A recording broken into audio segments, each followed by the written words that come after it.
They had been told America was weak, greedy, and cruel. But when German POWs arrived on U.S. soil, what they saw shattered everything they thought they knew. Imagine being a young soldier, barely in your 20s, fighting under a flag that promised victory, but delivered nothing but exhaustion, sand, and defeat. The year was 1943 in North Africa. Rommel's once mighty Afrika Korps had collapsed under the weight of Allied firepower. German and Italian troops, thousands at a time, laid down their arms. For many of those captured, the war seemed finished. But what came next filled them with a different kind of fear. Captivity in the hands of the Americans for years. Nazi propaganda had painted the United States as a land of cruelty. Posters, speeches, and whispered stories in barracks warned soldiers that if they ever fell into American hands, they would be beaten, starved, and humiliated. To men already hollowed out by war, the thought of being thrown into some brutal prison on the other side of the world was unbearable. The uncertainty gnawed at them. More than the rations of stale bread and thin soup they were given in temporary holding camps when the orders came, they were herded onto trucks and marched to ports where Liberty ships waited. These massive vessels, built quickly and in staggering numbers, were designed to carry cargo. Not prisoners, but now they became floating cages. The Germans were packed below decks, hundreds in tight rows, their gear stripped away. Guards posted above. The air was heavy with sweat, seasickness, and the low murmur of men trying not to think too far ahead. Hans, a captured infantryman from Bavaria, later recalled, in a letter to his family, "We thought we were sailing to hell. Every man wondered if we would be worked to death or left to rot." Such testimonies reveal the mood among the prisoners. Quiet, dread broken only by occasional bursts of nervous laughter. When someone tried to imagine what America even looked like, few had seen more than propaganda films, showing skyscrapers and factories. Most thought of it as a myth, an impossibly large country across an endless sea. The Atlantic crossing was dangerous for everyone, even those in chains. German U-boats prowled the waters hunting Allied shipping prisoners, whispered among themselves that they might die. Not at the hands of their captors, but by torpedoes from their own navy at night, when the ship's engines groaned and the convoy zigzagged to avoid submarines. Silence fell over the holds. Every creak in the hull felt like a warning for days. The men could barely sleep. Still, there were surprising moments that chipped away at their fears. Meals, though simple, were feeling more generous than what they had eaten in Africa. During the final weeks, guards were strict, but not abusive. Cigarettes occasionally appeared, tossed down as if to remind the prisoners that survival, not punishment, was the Americans' main concern. For many, this was the first crack in the wall of lies they had been told. One prisoner, Carl, remembered asking an American sailor through broken English, "Why food? Why this?"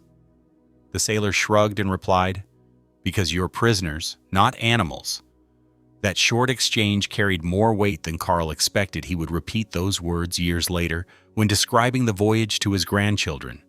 But the anxiety never disappeared completely. Rumors spread quickly below deck. Some said they were being sent to Alaska to freeze. Others insisted they would be paraded through American cities as trophies. Every bump of the ship fed the imagination, and every hour that passed pulled them further away from the world they knew. When they finally caught the first scent of land, the mood shifted. Men crowded toward the hatch, desperate for a glimpse. A sliver of coastline appeared, and with it questions none of them could answer. Would the nightmare begin now, or had fate strangely handed them a chance to see something beyond the ruins of war? The first sight of America was just minutes away, and none of them could predict how much it would alter the stories they carried for the rest of their lives. But the moment the hatches opened and the prisoners stepped onto American soil, everything they thought they knew would be tested. The Atlantic stretched endlessly before them, a gray expanse broken only might the risen fall of waves and the churn of propellers. For the German prisoners crowded Into the holds of Liberty ships, time lost its shape. Days and nights blurred together. The smell of salt water mixed with diesel sweat, and sickness clinging to their clothes and skin. Some tried to keep track of the journey by scratching lines into scraps of cardboard or humming songs from home. But the monotony made even the strongest minds drift. The voyage was not a cruise. It was survival. Liberty ships were not designed for comfort, built quickly in American shipyards. Their purpose was simple: transport cargo tanks, food, ammunition, anything needed to fuel the Allied push. Now those same ships carried prisoners of war in addition to their usual loads. Down below, ventilation was poor. The air was damp and stale. Hammocks were strung close together. Sometimes 2 or 3 men sharing the same narrow space. Movement was limited, and seasickness spread like wildfire. Adding another layer of misery, Hans, the Bavarian soldier who had already feared the unknown, remembered how the floor of the hold seemed alive. It tilted one way, then the other. The smell made you dizzy. Men vomited into buckets and the buckets tipped over. We laughed sometimes, because what else could we do if you didn't laugh? You went mad. His words captured the strange mix of despair and absurdity that filled those weeks above deck guards. Paced with rifles slung over their shoulders, they were young Americans, many barely older than the men they guarded. Some were friendly, even curious though, orders limited, contact. A few prisoners caught glimpses of them smoking or joking their lives, seeming strangely ordinary in contrast to the uncertainty below. It was those fleeting human moments: an American humming a tune, another wiping grease off his hands with a rag that reminded the prisoners they were not just cargo, but men watched over by other men, yet danger was constant. Every sailor knew German U-boats still hunted the Atlantic, sinking merchant ships without warning. Convoys zigzagged to avoid becoming easy targets, and lookouts scanned the horizon for periscopes. The irony was cruel. German POWs locked below deck could be killed by their own navy's torpedoes. Whispers spread through the holds. What if they hit us? Would they even care, knowing we were inside? Some admitted, privately, they feared the U-boats more than the Americans at night when the ship's engines throbbed through the metal walls. The prisoners often fell silent. The darkness pressed in, broken only by the occasional cough or the creak of hammocks. Some prayed, others tried to imagine their families, wondering if their towns still stood, if their mothers had bread, if their brothers still fought for a few. The Atlantic crossing felt like purgatory, caught between the life they had known and the one they could not yet see. Still moments of humanity surfaced one evening after a storm tossed the ship violently. A guard lowered a bucket of fresh water into the hold instead of barking orders. He spoke in a steady voice, telling the men to drink slowly. The gesture seemed small, but for the prisoners, it was a crack in the wall of fear. Later, a few said it was the first time they realized they might be treated as human beings, rather than conquered enemies. The food surprised them too. Rations were plain bread, beans, soup, but they were filling compared to the dwindling supplies in North Africa, where moldy bread and half-rotten vegetables were common. The American meals felt like a luxury. Cigarettes occasionally appeared, distributed not out of kindness, but as routine supplies, still to men who had been prepared for beatings and starvation. The fact that their captors offered food and smoke breaks was astonishing. Carl, who had spoken briefly with an American sailor, told his fellow prisoners about the exchange. He said, "We are prisoners, not animals." Carl repeated. Some scoffed, claiming it was a trick, a way to soften them before harsher treatment began. Others, though, let themselves believe it. In the stifling dark of the hold, that one sentence became a spark of debate. Could America really be different from the place the propaganda films had painted? As the convoy pushed westward, storms battered the decks.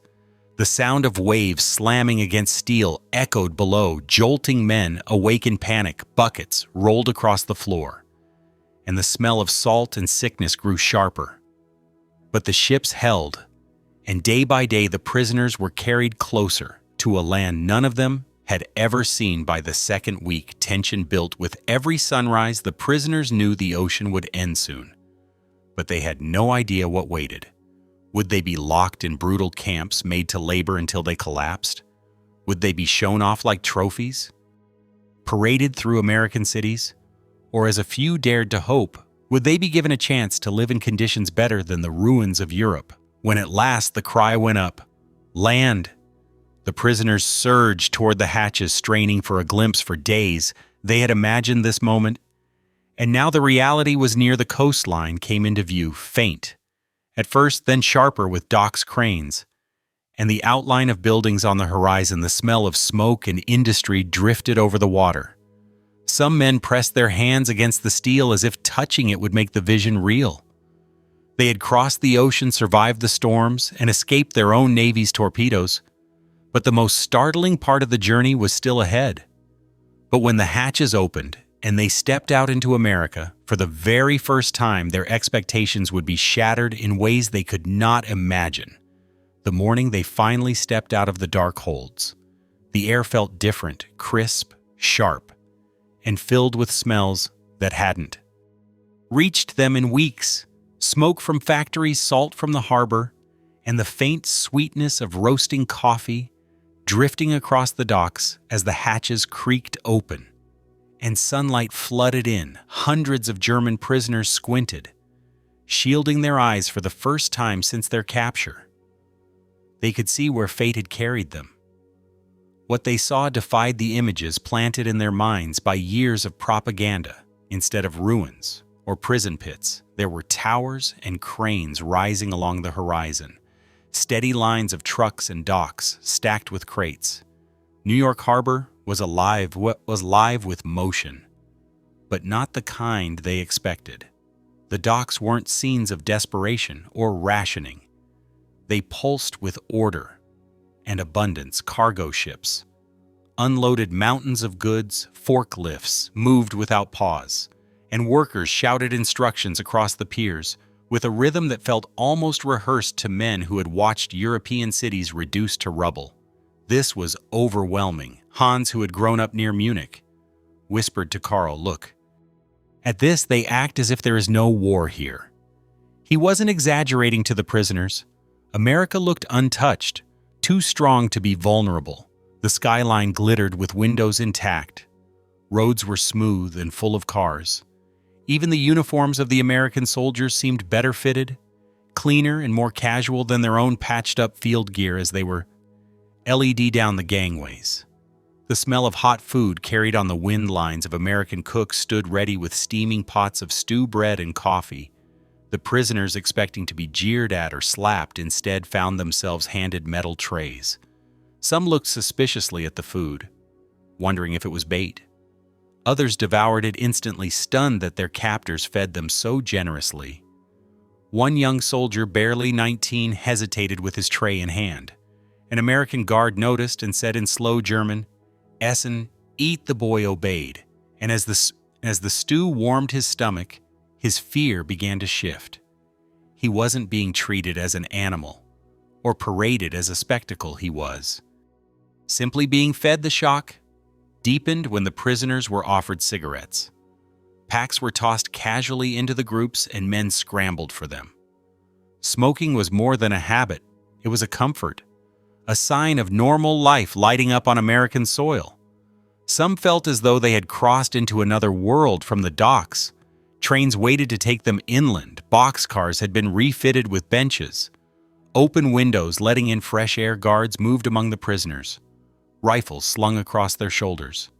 But there was no shouting, no beatings. Orders were firm but calm. The Germans expected cruelty at every turn, but what they encountered was discipline without humiliation. Through the train windows, the first landscapes of America rolled past: small houses lined with porches, wide roads with children playing near the edges, and fields that stretched farther than the eye could follow.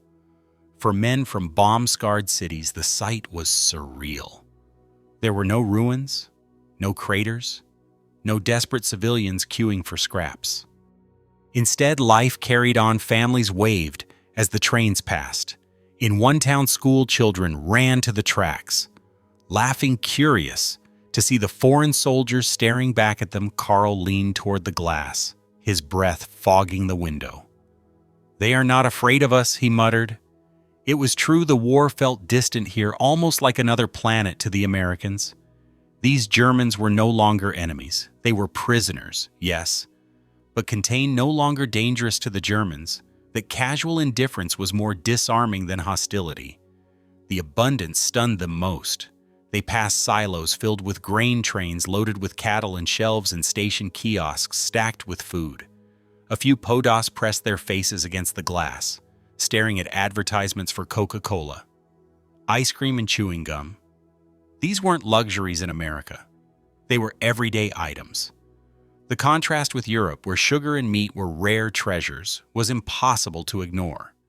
At one stop, American guards allowed the prisoners to stretch their legs. A farmer's wife approached the platform holding the hands of two children. She pointed at the Germans, whispering something to the kids. The little girl waved timidly. A few prisoners raised their hands in return. Uncertain if it was allowed, the guards didn't stop them.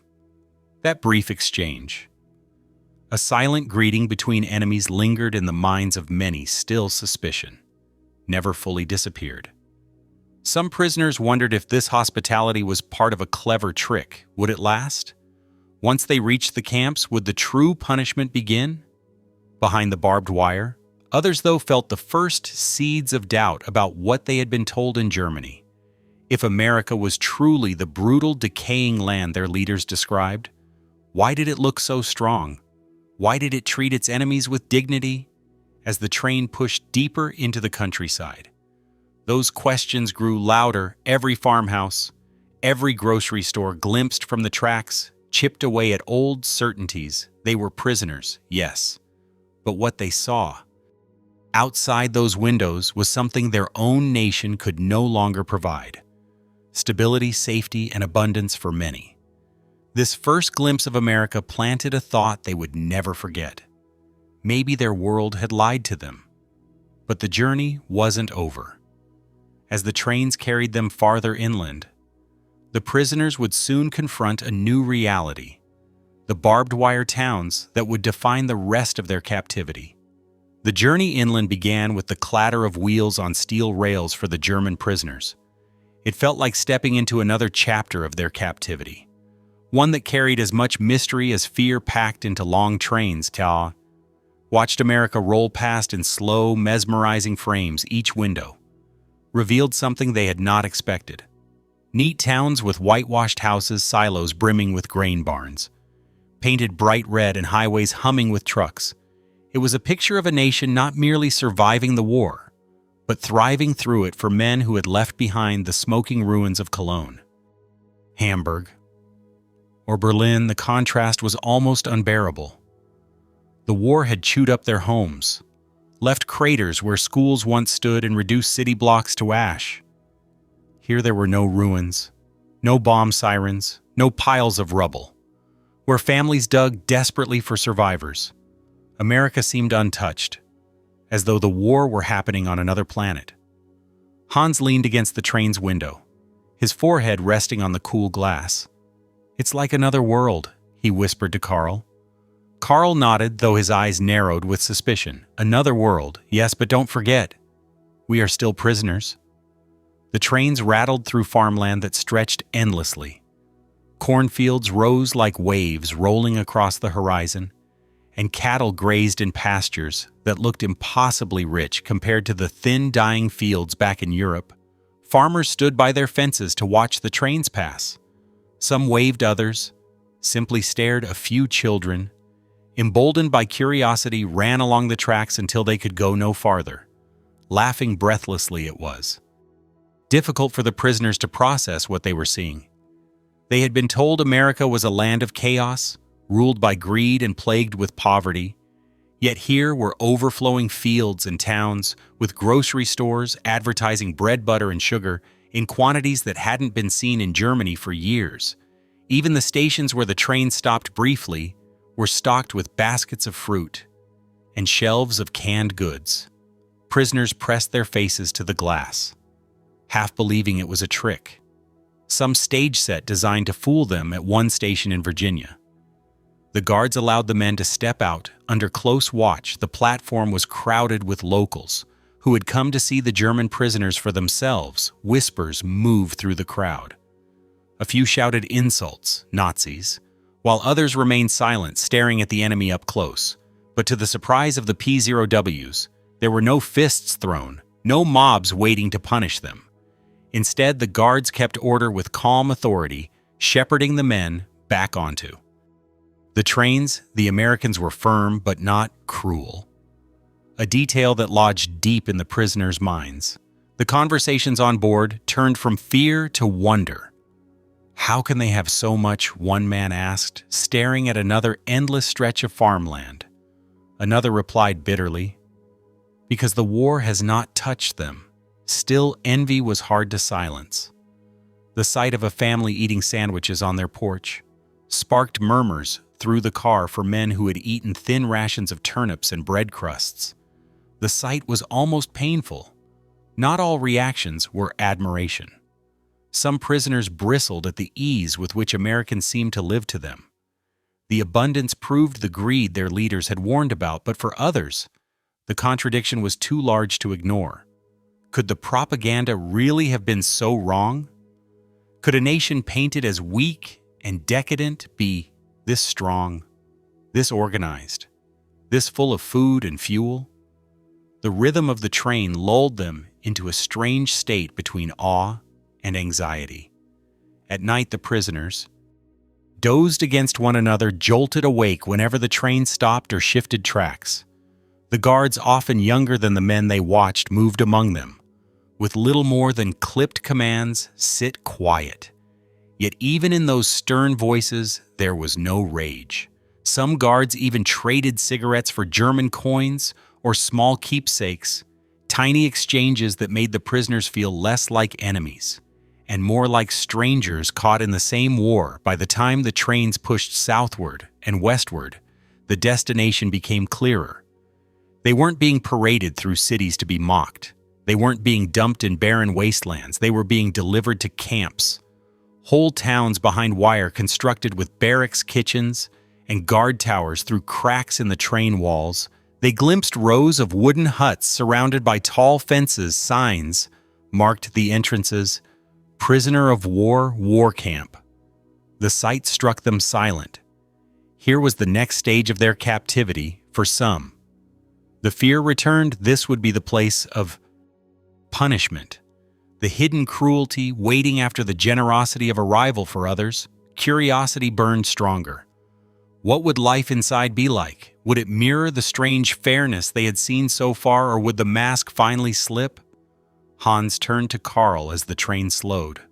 "Whatever this is," he said quietly, "it is not what we were told." The doors clanged open. Guards barking for the men to step down. Twos of barbed wire and wooden towers rose around them. Their long journey inland had ended, but their true captivity was only beginning. But once inside the camps, the prisoners would discover a daily life that was stricter than freedom, yet far kinder than they had feared. And it would change how they saw both America and themselves stepping through the gates of the camps. The prisoners expected the worst. They braced themselves for humiliation, beatings, or endless hunger. Yet what they found was far stranger: order, routine, and to their surprise, a strange sense of normality inside the barbed wire. The camps were not hidden dungeons, but sprawling complexes built with purpose. Rows of wooden barracks stretched out in straight lines, each one designed to house hundreds of men. Guard towers rose at the corners, their searchlights sweeping the fences. But inside, the atmosphere was not one of blood-stained terror. Instead, it resembled a small, self-contained town, one where everything was regulated from wake-up calls to meals, but where life went on. The first shock came at the dining halls. Prisoners filed in, trays in hand, expecting scraps. Instead, they were served full meals: meat, bread, vegetables, potatoes, and coffee. It wasn't luxury, but it was nourishment, and it was regular. Under the 1929 Geneva Convention, the United States was obligated to treat prisoners with dignity and it did so carefully. Food had to match the rations given to American soldiers for men who had gone hungry for months. The steady rhythm of 3 meals a day felt almost unreal. Hans, still suspicious, poked at his first serving of meatloaf. "This cannot last," he muttered to Carl. Carl shrugged and took a bite. "Then we eat while it does slowly." The men adjusted, though they never stopped marveling at the abundance. The daily schedule became predictable. Morning roll call came first. Prisoners lined up as guards counted heads. Afterward, they dispersed to work details or classes. Some cleaned the camp, others chopped wood, cooked or repaired fences. The rest passed their time in lectures, language classes, or sports. Boredom was the enemy, and the Americans knew it. So they filled the hours with activities designed to keep the prisoners occupied. It worked. Soccer fields were marked out, and soon teams formed with crowds of prisoners cheering from the sidelines. The sound of laughter, shouts, and whistles carried across the wire. Surprising the locals who lived nearby, baseball was stranger. Few Germans understood the rules, but some tried awkwardly. Swinging bats under the patient guidance of guards evenings brought recreation camps, screened films, newsreels, comedies, dramas, and for a few hours the prisoners forgot their confinement. In some camps, choirs formed, their voices rising in German hymns that echoed across the barbed wire. Others painted carved wood or crafted small objects from tin and scrap. These handmade pieces would later find their way into American museums, evidence of how creativity flourished. Even in captivity, letters arrived too. The Red Cross delivered mail from home, though it was often months late still. The sight of envelopes scrawled with familiar handwriting brought tears to hardened soldiers. In return, they wrote back describing a life that their families could hardly imagine. A prison where they ate well, played soccer, and watched movies. Some softened their accounts, fearing disbelief from relatives living in bombed-out Germany. Yet life inside was not free of tension. Discipline was strict. Escape attempts, though rare, were punished. Guards patrolled constantly, rifles visible. The barbed wire was a constant reminder that kindness did not erase captivity, and within the barracks divisions simmered. Some prisoners remained fiercely loyal to the Nazi cause, organizing secret meetings and punishing fellow Germans they saw as traitors. Others, disillusioned by what they had seen in America, began to question everything they had been taught. Whispered arguments flared into fistfights in certain camps. Pro-Nazi factions tried to maintain control. But the longer captivity lasted, the more their grip loosened. One afternoon, Hans found himself in a heated discussion with another prisoner, Otto, who insisted Germany would rise again. Hans pointed to the soccer field where men laughed freely. "Look around you," he said. "If this is how they treat their enemies, then maybe we were wrong about them," Otto sneered, unwilling to accept such thoughts. But the seed of doubt was there for many. The strangest part was how ordinary it all became. The camp became its own world, with routines that dulled the sharp edge of captivity. Men woke, worked, ate, and slept, the days flowing one into another. Some began to feel safer inside the wire than they might have in Germany, where bombs fell without warning and food was scarce. Prisoners admitted privately that captivity in America, while humiliating, kept them alive. The guards noticed the change too. At first wary, they grew accustomed to their charges. Some struck up conversation, trading language lessons or stories about life back home. A few even developed quiet friendships. Though always under the watchful eye of regulations, it was not camaraderie. Not really, but it was something human that chipped away at the idea of eternal enemies. Still, the wire stood tall and freedom remained out of reach every time the gates opened for supply trucks. Prisoners were reminded of what they lacked beyond the fence. Life went on inside. They lived suspended between war and peace, their fate waiting on the outcome of battles fought far away. Yet compared to what they had expected, life in the camps was astonishing. They were not starved, not beaten, not reduced to shadows of themselves. They were contained, yes, but also treated with a kind of order that made survival possible. But it was outside the fences in the fields and farms of America where their captivity would take an unexpected turn, and where they would see more of the country than they ever imagined. The first time German prisoners were marched out of the gates to work their boots crunching on gravel, many braced for humiliation. They thought they would be forced into back-breaking labor, chained or whipped like criminals. Instead, they were handed shovels, hoes, and baskets and directed toward the farmland that stretched endlessly beyond the wire. America, they quickly realized, was running short on hands, with millions of American men fighting overseas crops, still needed planting timber, needed cutting, and factories needed extra labor.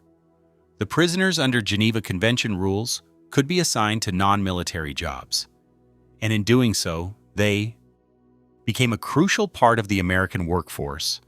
At first, the suspicion never left them. Farmers eyed the Germans warily as they arrived in groups, guarded but unshackled. The prisoners eyed the farmers right back, expecting hatred or even violence. But reality was stranger in many places. Hostility gave way to pragmatism. Fields had to be harvested, and labor was labor. Soon Germans found themselves standing shoulder to shoulder with American civilians picking cotton in Texas, sugar beets in Colorado, and peanuts in Georgia. Hans remembered his first day in an Alabama cotton field. The farmer, an older man with sunburnt skin and hands hardened from years of work, simply pointed to the rows. "Pick clean," he said curtly. The guard stood nearby, rifles slung casually, but it was clear the farmer cared less about politics and more about whether the cotton made it into the sacks. Hans bent down and worked the sun, baking the back of his neck. Hours later, he realized no one had cursed him, no one had struck him. He was just another laborer under the same sky. The pay surprised them. While most of the wages went to the U.S. government to cover their upkeep, prisoners received small allowances which they could spend in camp canteens on candy, stationery, and cigarettes for men used to strict rations and scarcity. Having pocket money felt unreal. Some wrote home about it, though cautiously, knowing their families in Germany would struggle to believe such stories. The real shock came when they stepped into American stores on supervised errands. Prisoners saw shelves overflowing with bread, milk, butter, coffee, and fruit. To men from bombed cities, where food lines stretched for blocks and shortages ruled daily life, the abundance was overwhelming. One POW reportedly whispered, "This is why they win the war. They can feed everyone." It wasn't only food. They noticed the small luxuries of American life cars parked in neat rows, children with ice cream cones, advertisements for soap and cigarettes on every corner. Coca-Cola became a symbol of this new world for many prisoners. Their first sip of the fizzy drink was unforgettable, a taste of something so uniquely American that it stayed etched in memory long after they returned home. Still, not every encounter was smooth. Some farmers resented the idea of Germans working their land, especially if family members had been killed in the war. There were cold stares, harsh words, and occasional refusals to interact beyond what was necessary. But others treated the prisoners with unexpected decency. A farmer's wife might bring a jug of cold water on a hot afternoon, or children might wave from the porch. Those gestures, small as they were, carried a weight the prisoners couldn't ignore. Dialogue occasionally bridged the gap. One farmer, watching a group of prisoners struggle with sugar beets, muttered in slow English, "Work faster or the crop rots." A German, bold enough to try, replied in broken English, "We not lazy, just tired." The farmer studied him for a moment, then shrugged. "Tired's no excuse. Crops don't wait." Harsh words. Yes, but they were spoken the same way he might scold his own hired help. The Germans realized, perhaps grudgingly, that in that moment they weren't enemies. They were simply laborers under the sun. The guards, too, began to relax in small ways. Marching prisoners into fields became routine, and soon rifles rested more casually on shoulders. Escape attempts were rare. Where would a German soldier run in the middle of rural Arkansas or Nebraska? Locals would spot them instantly, and hunger would drive them back. Instead, most complied, doing the work, collecting their allowances and returning to camp in the evening, dusty and exhausted but oddly content. For many, the work outside the fences changed them more than the meals inside the camp. It was one thing to be fed by your captors. It was another to be trusted, even temporarily, to work alongside their citizens. The more they saw of everyday life, the harder it was to reconcile with the poisonous caricature they had been taught back home. Hans put it simply in a conversation with Carl one evening sitting on their barrack bunks. We were told America is corrupt, greedy, without honor. But I see farmers who rise before dawn, children with full bellies, and towns that stand unbroken. If this is corruption, then what do you call what's left in Germany? Carl stayed quiet, staring at the floorboards, but he didn't argue. Of course, the fences always waited at the end of every workday. The prisoners marched back into captivity gates, clanging shut behind them. Freedom remained out of reach. But during those long hours, in fields and factories, they caught glimpses of a country that seemed impossibly strong, impossibly rich, and impossibly different from the enemy their leaders had described. But as they absorbed these impressions of abundance and fairness, they began noticing something else. Contradictions in American society that forced them to question even more deeply what they believed about the world. By now, the prisoners had grown used to America's abundance. They had tasted Coca-Cola, worked in fertile fields, and slept with full stomachs. But there were moments, subtle at first, that shook their assumptions just as strongly as the food and kindness had. These were the contradictions of American life, things the Germans hadn't expected to see and struggled to understand. It began with signs on trips outside the camps. They noticed them nailed above doorways, painted on restrooms, or etched into the windows of cafes, white and colored. At first, many prisoners didn't understand the meaning. Some asked guards what the signs were for, only to be met with silence or a change of subject. Eventually, they realized what it meant in America. Not everyone was allowed to share the same schools, restaurants, or even drinking fountains.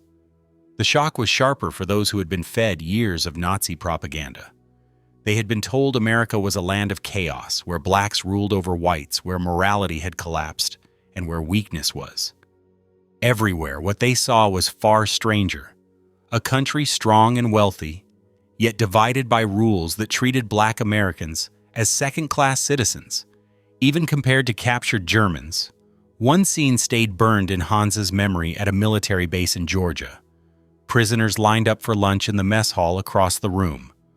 Black American soldiers, men wearing the same uniform as the guards, were directed to a separate line, given lesser portions, and seated away from everyone else. Hans whispered to Carl, "We are the enemy, yet we sit here eating. They wear the same flag and they cannot." Carl shook his head, confused. How can that be for many prisoners? It was the first time they realized that America, like every nation, carried its own contradictions. On one hand, it treated them, enemy soldiers, with dignity and fairness. On the other, it denied basic respect to citizens who fought under its banner. That tension sparked debates in the barracks. Some argued that it proved Nazi propaganda was right, that America was hypocritical and weak. Others countered that the very fact the prisoners were treated well showed a different truth, that America's strength lay in its ability to provide, even if it stumbled on justice. One evening, a group of prisoners sat in a circle, voices low so the guards wouldn't overhear. Otto, still fiercely loyal to the Reich, spat the words, "You see, they pretend to be fair, but their own people are treated worse than us. This is proof they are liars, just like we were told." Hans shook his head. "No, Otto. This proves something else. They have power, food, and safety, and yet they still allow injustice. It shows that even strong nations can be flawed." Silence followed. No one was willing to admit aloud what they were beginning to think, that the black and white picture they had been raised on no longer matched the world around them. Some Americans were equally aware of the contradiction. Guards avoided answering questions when Germans pointed to the segregated facilities. A farmer's wife, when asked by a prisoner why her black field hand ate, separately simply muttered, "That's the way things are for Germans who had seen their homeland torn apart by racial hatred." The parallels were uncomfortable. The irony was hard to miss. In some towns, the enemy in gray uniforms was treated with more courtesy than a black American in a work shirt. Yet not all encounters were dark. In rare moments, kindness broke through the barriers. A black soldier stationed near one camp once shared cigarettes with a group of Germans, through the fence smiling faintly before walking away. The gesture lingered with them, a quiet act that spoke louder than rules or signs. For Hans, it was proof that dignity could exist, even where systems tried to deny it. Still, the contradiction weighed heavily. How could America stand as a beacon of strength, a land where shelves overflowed and farms thrived, while at the same time dividing its own people? It became a subject the prisoners returned to again and again, wrestling with questions that had no easy answers. For some, these contradictions cracked the last pieces of faith they had in the propaganda they'd been fed. If America could be strong and flawed, then maybe Germany too had built its myths on lies for others. The contradiction was an excuse to cling tighter to old beliefs, insisting that every nation was corrupt, every people guilty. But regardless of which side of the debate they took, one thing was undeniable. The image of America they carried in their heads when they boarded the ships had been shattered. They had expected cruelty and found fairness. They had expected weakness and found strength.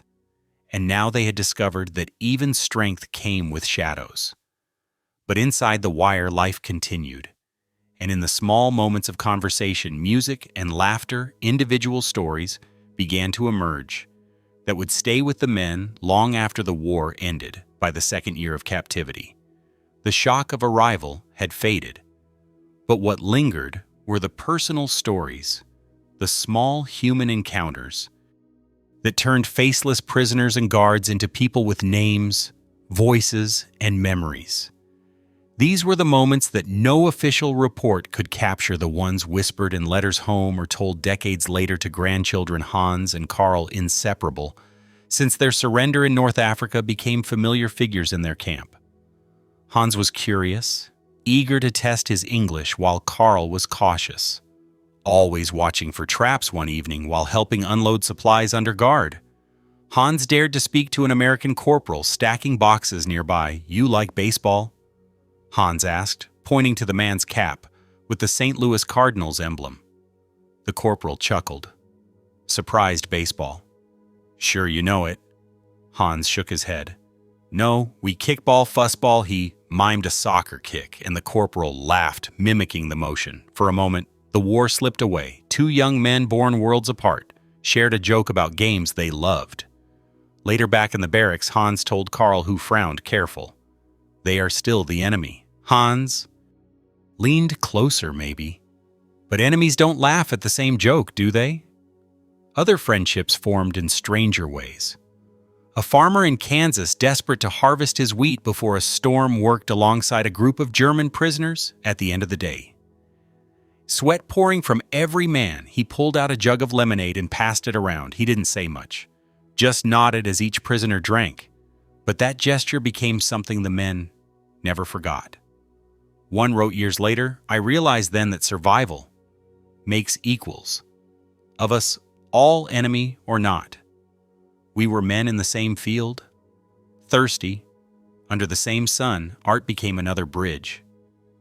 In several camps, prisoners who had once been painters, sculptors, or musicians began creating again. One man, a wood carver from Saxony, crafted small figures from scrap lumber and traded them with guards for extra cigarettes. Another painted landscapes of the countryside, offering them to American families who provided farm work. These pieces, kept for decades in attics and living rooms, told stories. Far deeper than official war records, they spoke of creativity surviving behind barbed wire of beauty carved out of confinement. Not all stories were gentle. Tension ran deep in the barracks between hardline Nazis and those who were beginning to doubt Otto, who clung stubbornly to the Reich's ideals, often clashed with Hans. One heated night, Otto hissed, "You are forgetting who you are. We are soldiers of Germany, not friends of these people," Hans replied firmly. "I have seen more honesty here than in the words we were fed back home." The argument nearly turned into blows before others pulled them apart. The camp was not free of division. It was a mirror of the larger war within Germany itself. There were also stories of empathy that defied logic in Texas. A German prisoner working in cotton fields collapsed from heat exhaustion. Before the guards could react, a black field hand rushed over, shading the man with his hat and helping him to his feet. No words passed between them, but the act of kindness struck. Everyone watching for the Germans who had seen segregation with their own eyes. It was a reminder that humanity often flourishes where rules insist it shouldn't. Music softened barriers too in Alabama. A camp orchestra formed from prisoners who had once played in symphonies back home. Violins, clarinets, and makeshift drums filled the air on warm evenings, their melodies drifting beyond the wire. Local townsfolk gathered outside the fences just to listen, some moved to tears by the strange beauty of German songs rising in the American night for the prisoners. Those concerts were more than performances. They were proof that culture, memory, and humanity survived captivity. Letters brought stories of another kind. Many POWs wrote cautiously to families, knowing their words might be censored. But between the lines, they tried to describe the impossible life in a prison, where they played soccer, earned wages, and drank Coca-Cola. One wrote, "Mother, you will think I lie, but they treat us with fairness. I am fed. Work, I laugh, it is as though I am living in a different world from you." For families still sifting through rubble and scraping for bread, such words sounded unbelievable. The guards had their stories too. Some admitted privately that they pitied the Germans. Others said they were shocked by how young their enemies were. Boys, no older than their brothers. They look like us. One guard confessed to a friend, "Strip off the uniforms, and you wouldn't tell the difference." These personal stories blurred the hard lines of war. They didn't erase the violence or the hatred that had brought the men there, but they revealed the cracks where empathy seeped through. But as the war dragged to its final years, whispers began to reach the camps. Whispers of Germany, collapsing cities, burning, and surrender looming, and the prisoners realized their time in America was running out. By late 1944, the war's tide had turned decisively. News filtered slowly into the camps, carried by letters, Red Cross bulletins, and the whispers of guards who couldn't hide their excitement. The Allies had landed in France. German cities were being bombed nightly. Entire divisions were collapsing for the prisoners. It was like hearing that the earth itself was shifting beneath their feet. At first, disbelief shielded them. Otto, ever defiant, scoffed when rumors spread about the fall of Paris. Lies. He insisted German soldiers never give up. But Hans, who had grown quieter as months stretched into years, no longer argued. He had seen too much of America's strength, too much abundance, to believe that Germany could hold out forever. At night, lying on his bunk, he imagined his parents back in Bavaria, wondering if their home still stood. The guards noticed the shift in mood. Prisoners who once spoke with bravado grew somber. The soccer games continued. The work details still marched out, but laughter carried less often. Over the fences, a weight hung in the air. The knowledge that the world they had left behind was crumbling by the spring of 1945. The truth could no longer be denied. Germany had surrendered. Hitler was dead. The Reich they had sworn to fight for was gone in the camps. Silence fell like a shroud. Some prisoners wept openly, mourning not only their country's defeat, but the collapse of everything they had been taught to believe. Others stared blankly at the ground, stunned into stillness for a few. The surrender was a relief. The war that had stolen years of their youth was finally over. But with peace came uncertainty. What would happen to them now? Would they be sent home immediately? Or kept as laborers? Would their families recognize them when they returned? Or had the years and the war changed them too much? The process of repatriation was slow, deliberate, and often agonizing. Some prisoners were released quickly, shipped back to Europe, on the same kind of Liberty ships that had carried them over. Others waited months, even years, as transportation and logistics strained under the pressure of millions of displaced people. In the meantime, life in the camps continued, but with a strange hollowness. The guards seemed less strict, the fences less threatening, yet freedom still dangled just out of reach when departures finally began. The emotions were mixed. Prisoners packed their few belongings, letters, carvings, sketches, and in some cases small gifts from American farmers or guards. They lined up once more, counted, and marched like soldiers. But this time the journey was toward home as they boarded trains back to the coast. They looked out at the same fields and towns that had once stunned them. Now those sights felt almost familiar. One prisoner, writing years later, described his last train ride across America. The fields looked the same, but I saw them differently. I was not just a prisoner leaving. I was a man who had seen a country stronger than any story I was told. The voyage back across the Atlantic was quieter than the first. There was no fear of U-boats, no wild rumors of cruelty. Instead, there was reflection. Some prisoners shared memories of their work on farms, the taste of ice cream, the sound of music drifting through the barracks. Others stayed silent, holding their thoughts close. Back in Germany, the homecoming was bittersweet. Families embraced, tears flowed, but the devastation around them was overwhelming. Cities were rubble. Food was scarce. The country was occupied. When former prisoners tried to describe their lives in America, meals, wages, even kindness, they were often met with disbelief. How could it be true when their neighbors had starved? How could the enemy have shown mercy while their own homeland lay in ruins? Hans faced that reaction when he told his mother about the cotton fields and the farmer who had shared lemonade. She shook her head. It sounds like a dream. Hans didn't argue. He knew words could never fully explain it, but the memories stayed with him, shaping the way he saw the world for the rest of his life.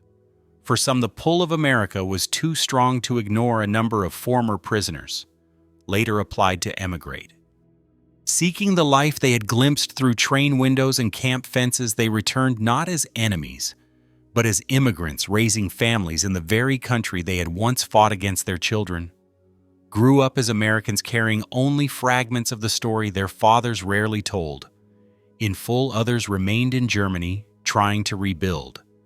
Yet even there, the experience lingered. They had seen that enemies could show humanity, that abundance could coexist with contradiction, and that truth was often far more complicated than propaganda.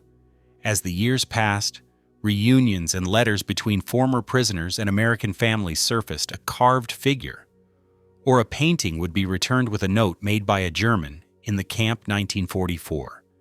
These relics carried the weight of memory, reminders that even in war, small moments of connection endure. But as these men looked back on their first sight of America, what they carried most was not just the shock of abundance or the sting of contradiction. It was the lesson that even in the darkest times, mercy can reshape an enemy into something closer to a neighbor. Years after the war ended, the memories of captivity in America lingered like a story too improbable to be true. Men who had crossed the Atlantic as frightened soldiers, convinced they would be starved or beaten, carried home accounts of full plates, fair treatment, and unexpected kindness. For many, that first sight of America, the docks heavy with cargo, the fields stretching forever, the shelves stacked with food, never left them. It became a measure against which they judged everything that followed in post-war Germany. When neighbors asked about their years in the camps, the answers were often cautious. How could you tell people digging through ruins that you had eaten better as a prisoner than they had as civilians? How could you describe working in fields where children laughed nearby when their own children had cowered in basements as bombs fell? Some men stayed quiet, ashamed of their good fortune. Others spoke carefully, framing the story as survival rather than blessing. Still, the truth worked its way out sometimes in fragments. A mention of lemonade in Alabama, a drawing of a Kansas farmhouse, a story about a guard who shared cigarettes for Hans. The memories became part of his identity. He returned to Bavaria to find his village scarred, but standing, his parents thinner, but alive. Listened in disbelief as he recounted how Americans had treated him. They gave us meat, mother, real meat and bread. Not once a week, but every day. His mother pressed her lips together, unable to reconcile his words with her own hunger. Hans never insisted. He simply carried the memory as something personal, something that shaped how he viewed enemies and allies alike. Karl's story took another path, restless after the war. He applied years later to emigrate to America, drawn back by the strange familiarity he had felt while working the fields. He settled in the Midwest, raised a family, and only rarely spoke of the war. But when pressed, he would say softly, "The first time I saw America, I was a prisoner. The second time I was free. Both times I was treated better than I expected." Not every former prisoner sought America, but nearly all carried some lesson from it. The abundance had shocked them, but it was the contradictions that stayed sharp. They had seen a country capable of mercy, yet also capable of injustice. Segregated trains, divided dining halls, black soldiers sidelined even while wearing the same uniform for many. This was their first glimpse of the complexity of nations, the realization that strength and weakness often lived side by side. It forced them to reflect on their own country, on the lies they had been told, and on the dangers of propaganda that painted enemies as monsters without humanity decades later. Historians would trace the quiet influence of those experiences. Former POWs often spoke against hatred, urging their children and grandchildren to judge people by actions, not labels. They remembered that they had once been the enemy, yet they had been shown mercy. That memory made it harder to accept the easy slogans of a vision that crept into post-war politics. Artifacts from the camps still surface: a carved wooden box, a sketch of a farm, a camp newspaper printed on borrowed presses. Each piece is a relic, not only of confinement but of resilience and unexpected connection. They tell us that even in the harshest conditions, human beings find ways to create, to communicate, and to see one another as more than enemies. And that is perhaps the greatest lesson of their first sight of America for the German prisoners. It was a moment that shattered myths, replaced fear with questions, and showed that dignity can exist, even in war for us today. It is a reminder that how we treat those we call enemies defines us just as much as how we treat our friends. The story of these prisoners is not about glorifying captivity or ignoring the horrors of war. It is about the choices made in the shadow of conflict. The choice to feed, to respect, to allow humanity to remain visible when cruelty would have been easier. Those choices echo through time, long after the barbed wire came down and the camps were dismantled, as Hans once told his grandson sitting by a fire. Decades later, I saw America first as a prisoner, and yet what I learned then has guided me my whole life. If you treat a man with dignity, even when he wears the wrong uniform, you build something stronger than fear. You build respect. That respect born of shock, contradiction, and mercy is what turned memories of captivity into lessons for generations. So when we look back at World War II, at the destruction and hatred it unleashed, we must also remember these quieter stories Stories of fields harvested together, of laughter at a ball game of music, drifting from behind wire stories that show us the possibility of empathy even when the world is tearing itself apart. Because if German prisoners could walk away from war carrying memories not only of destruction, but of kindness, then perhaps we too can choose mercy in our own divided times. And that is the call we must carry forward. Never underestimate the power of humanity even in the face of conflict. Treat others with dignity even when it is hardest. History shows us that such choices can change lives, shape nations, and echo across generations. If this story moved you, remember to subscribe for more history brought to life, because the past still has lessons to teach us today.